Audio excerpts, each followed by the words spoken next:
सार्वजनिक बांधकाम विभागात कार्यरत छोट्या कंत्राटदारांना कामे मिळू नये यासाठी शासनानं क्लब टेंडर सुरू केल्याचा आरोप करत स्वतंत्र इंजिनियर व कॉन्ट्रॅक्टर असोसिएशनच्या वतीनं न्यायालयात याचिका दाखल करण्यात आली आहे।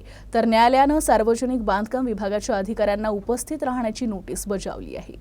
इंजिनिअरिंगची डिग्री घेऊन बाहेर पडणारे सुशिक्षित बेरोजगार आणि लहान कंत्राटदार यांना 2016 पासून सुरू करण्यात आलेल्या क्लस्टर टेंडरमुळे काम मिळणं कठीण झालं आहे। क्लस्टर टेंडरचा फायदा मोठ्या कंत्राटदारांना होत असून यामुळे बेरोजगारी दिवसेंदिवस वाढ होत आहे।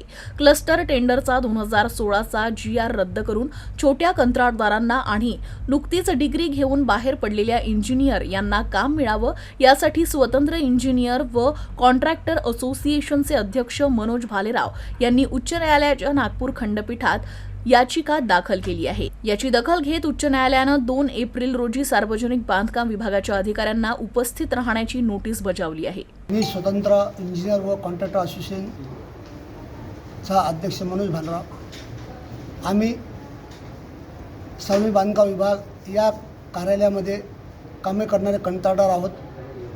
क्लब टेंडर शासनाने करू नये याकरिता आम्ही शासनाच्या दरबारी अनेक वेळा न्याय मागणी केलेली आहे, परंतु शासनाने आमचं न ऐकता क्लब टेंडर काढलेले आहेत।